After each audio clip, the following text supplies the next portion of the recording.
ఎందుకంటే తనకి అవేర్‌నెస్ లేదా? లేకపోతే సరైనటువంటి ఎవరు డాక్టర్‌ని అంటే ఐడెంటిఫై చేయాలనేది అదేనండి. అనుకోలేదా? ఇప్పుడు ఎక్కువ నేచర్ రిలేటెడ్, ఎక్కువ కనెక్టెడ్ ఉన్నా కూడా కొన్ని కొన్ని వాటికి మన తీసుకునే సొల్యూషనే కరెక్ట్ కాదు. హ్మ్.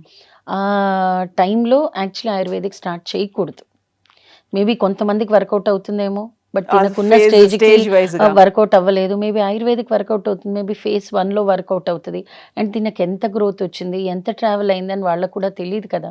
అలాంటి టైంలో కీమో స్టాప్ చేయకుండా హ్మ్. గనక తను కంటిన్యూ చేసుంటే డెఫినైట్‌లీ తను సర్వైవ్ అయ్యేదండి. హ్మ్. అండ్ మన టైం కీమో తీసుకున్న తర్వాత ఆహ్, అదంతా రిమూవ్ చేసిన తర్వాత ట్యూమర్ అనేది మళ్ళీ స్ప్రెడ్ అయిందా? చాలా ఫాస్ట్‌గా పెరిగింది. అండ్ అసలు ఆ ఫోటో అవి చూస్తే అయితే అసలు వాళ్ళ సిస్టర్ డాటరే డ్రెస్సింగ్ చేసిందండి మధ్యలో ఒక 3, 4 టైమ్స్. అదైతే అసలు మనం కళ్ళతో చూడనే చూడలేమండి. హ్మ్. అంత పెయిన్, అంత నొప్పి. అమ్మో! అసలు అంటే ఒక ఫ్రెండ్‌గా తను లైఫ్‌లో బ్రతుకుంటే ఖచ్చితంగా నేనెప్పుడూ హ్యాపీగా ఫీల్ అయ్యేదాన్ని.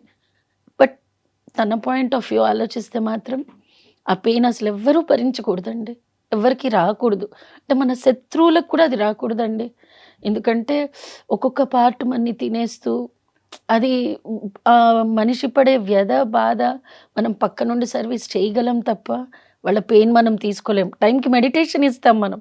బట్ వాళ్ళు మనసా వాచా ఎంత నరకం అనుభవిస్తారో. హ్మ్. ఆ నరకం అసలు నిజంగా ఏ వుమన్ అనుభవించకూడదండి.